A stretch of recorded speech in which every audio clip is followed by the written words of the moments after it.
Bapa di dalam surga, kami mengucap syukur terima kasih kepadamu Tuhan.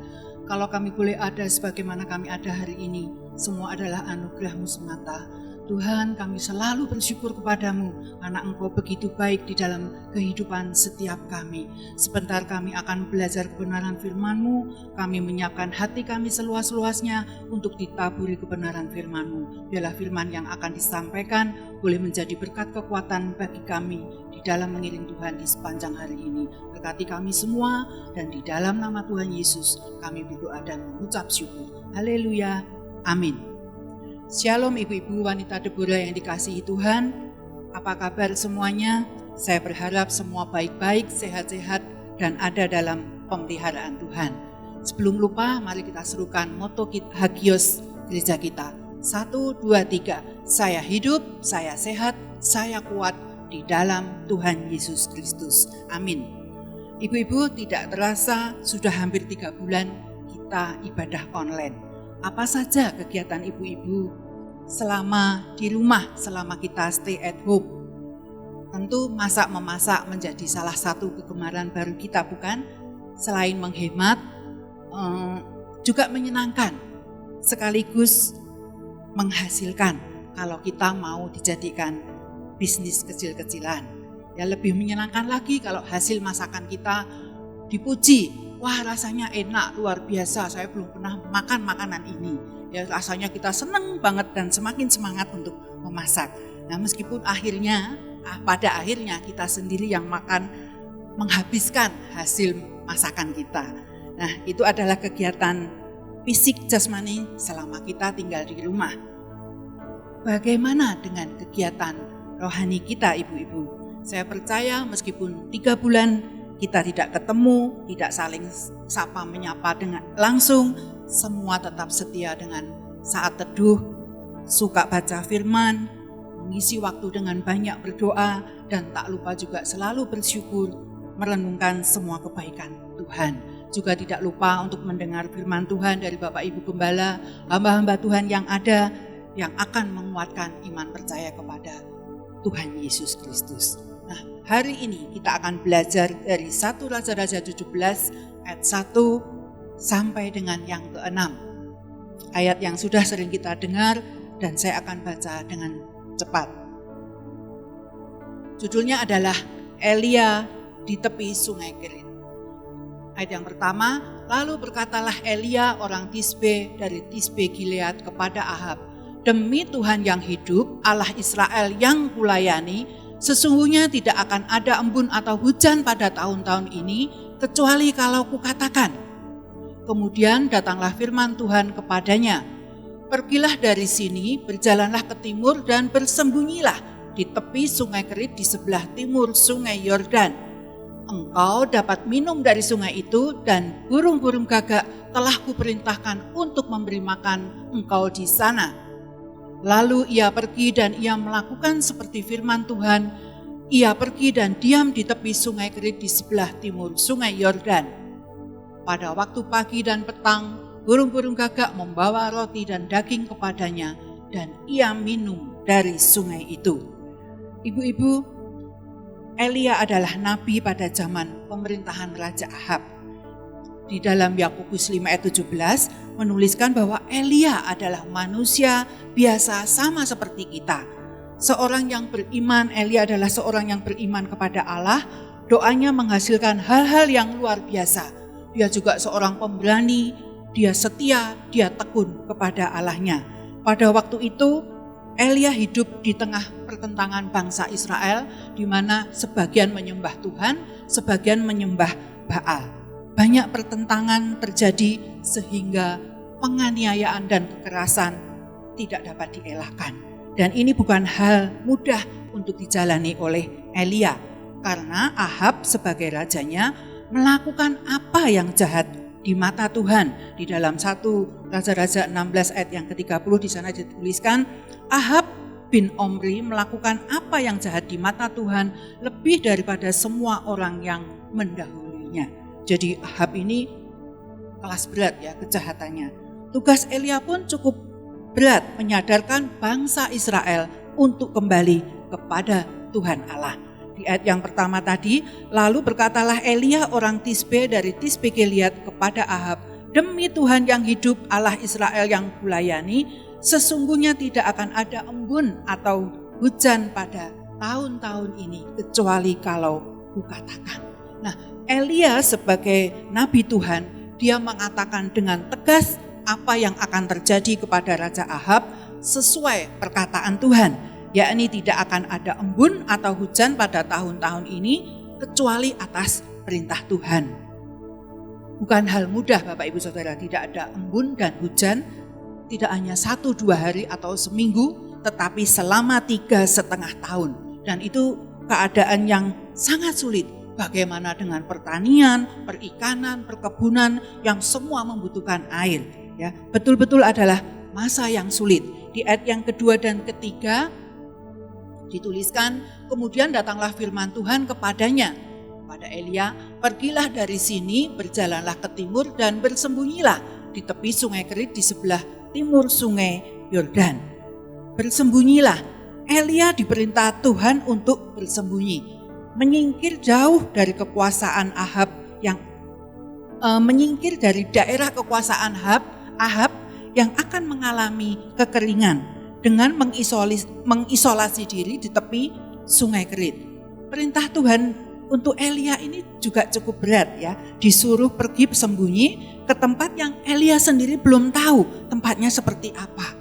Meskipun ada janji Tuhan yang menyertai Elia. Di ayat yang keempat, engkau dapat minum dari sungai itu dan burung-burung gagak telah kuperintahkan untuk memberi makan engkau di sana.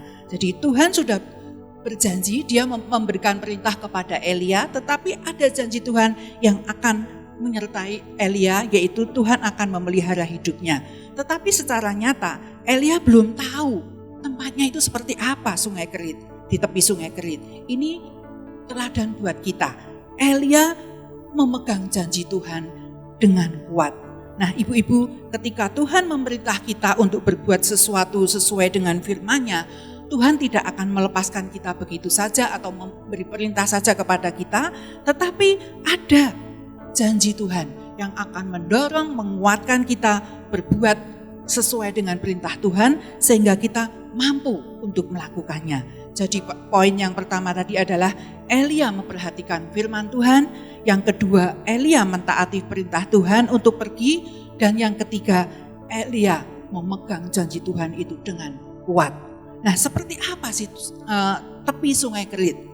Bukan kebetulan kalau ziarah kami 2 bulan yang lalu kami dibawa ke sungai Kerit. Setelah dari Yordania kami lolos masuk ke Yerusalem, kami dibawa langsung ke tempat ini karena menghindari keramaian dan bersinggungan dengan turis dari mancanegara. Ya, waktu itu belum ada instruksi untuk jaga jarak, pakai masker dan lain-lain ya. Karena justru kami di Yerusalem tidak diizinkan menggunakan masker. Bagi mereka orang yang sakit harus menggunakan masker dan kami tidak memakai masker. Nah, jalan yang ditempuh dari Yerusalem ke tepi sungai Kerit itu sangat jauh sekali. Ya, jalannya yang ditempuh itu naik turun dan jalannya sempit. Kalau bersinggungan dengan kendaraan lain, salah satu harus mencari tempat yang aman untuk menyepi terlebih dahulu, memberi jalan kepada yang lainnya. Nah, sepanjang perjalanan kita hanya melihat pegunungan dan gerombolan ternak domba bersama dengan gembalanya. Tidak ada kios kopi, tidak ada yang jual gorengan, ya sepi semua. Dan letak sungai Kerit ini jauh di lembah di bawah, di hamparan pegunungan Yudea yang sangat luas. Kami tidak bisa turun langsung ke tempat tersebut. Kita hanya melihatnya dari tepi lembah, ya, di tepi lembah. Tempat tersebut sekarang dipakai untuk biara ortodok Santo Yohanes. Tempat tersebut bagus sekali kalau dilihat dari atas ya, karena bukit batu itu dipahat, dibuat kamar-kamar mungkin ya, kelihatan dari atas, dibuat menempel di dinding lembah batu seperti biara di bukit pencobaan di daerah Yeriko sana. Nah, di ayat yang kelima,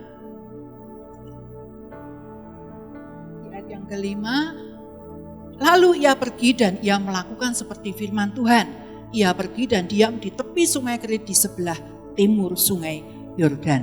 Di ayat yang kelima ini, Elia memilih taat dengan melakukan perintah Allah dan ia pergi berjalan untuk bersembunyi di tepi sungai Kerit, tempat yang asing baginya. Dan apa yang terjadi selanjutnya di ayat yang ke-6, pada waktu pagi dan petang, burung-burung gagak membawa roti dan daging kepadanya dan ia minum dari sungai itu.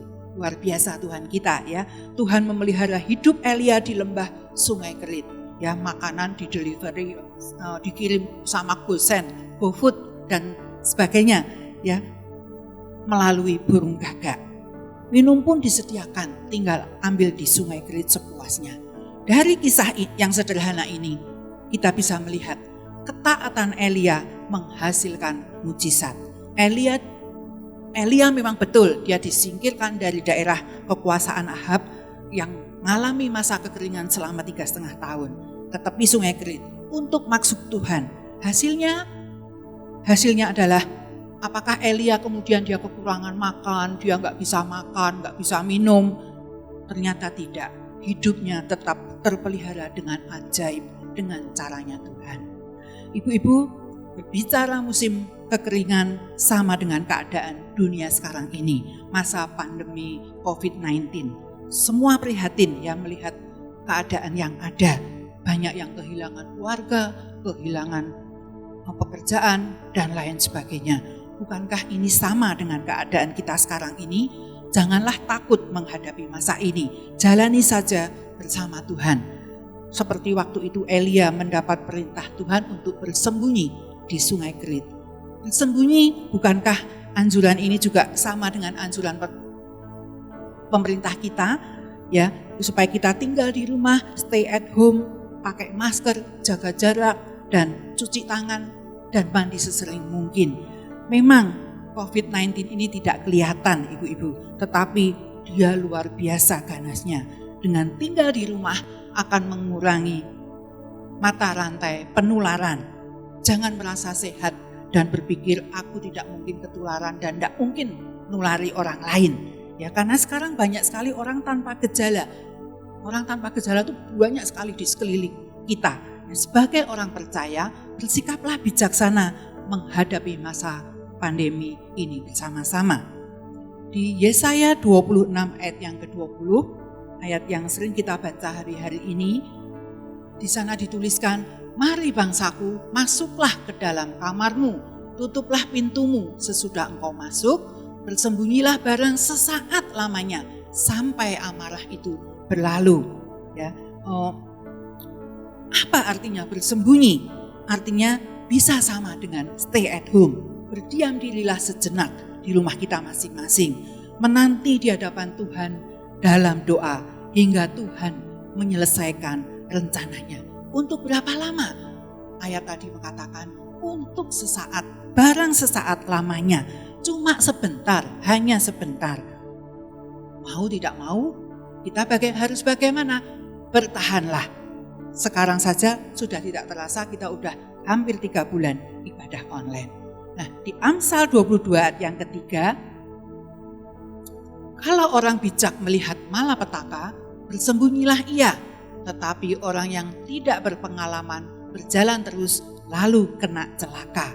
Di sini ada dituliskan bersembunyilah. Bersembunyi maksudnya apa? Sama dengan ayat yang sudah kita baca tadi dari Yesaya 26 ayat yang ke-20. Berdiam dirilah. Bu Heni mengirim tulisan yang bagus kepada grup wanita ya. Tinggal di rumah sakit, atau tinggal kenangan. Itu menjadi pilihan kita masing-masing. Nah, ibu-ibu, di masa pandemi COVID-19 ini, jadilah seperti Elia. Yang pertama adalah memperhatikan firman Tuhan dengan sungguh-sungguh. Yang kedua, mentaati perintah Tuhan dan melakukannya. Yang ketiga, pegang janji Tuhan dengan kuat.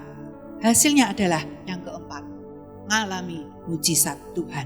Di masa pandemi ini kita tetap ada dalam pemeliharaan Tuhan, tidak akan kekurangan sesuatu yang baik karena Tuhan yang menjamin.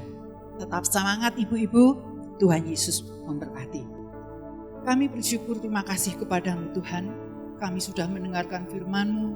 Hari-hari ini kami percayakan hidup kami sepenuh dalam pemeliharaan tangan kasih kemurahan-Mu. Seperti Engkau memeliharakan hidup Elia di tepi sungai Kerit, Engkau juga yang akan memelihara hidup kami di masa pandemi sesuai janji firman-Mu. Karena kami tahu tidak ada yang sulit bagi Engkau dan tidak ada yang mustahil bagi Engkau. Berkati firman-Mu, Roh Kudus yang akan menerjemahkan di hati kami menjadi rema, menjadi kekuatan dalam hidup kami, pribadi lepas pribadi. Ingatkan kami juga untuk tetap setia dengan saat teduh kami. Ingatkan kami untuk suka membaca firman-Mu. Ingatkan kami juga untuk suka berdoa, memuji dan menyembah Engkau. Biarlah semua ini akan membuat kami semakin hari semakin kuat di dalam Tuhan, dan kami serahkan segala sesuatunya ke dalam tangan-Mu. Di dalam nama Tuhan Yesus kami berdoa dan mengucap syukur. Haleluya. Amin.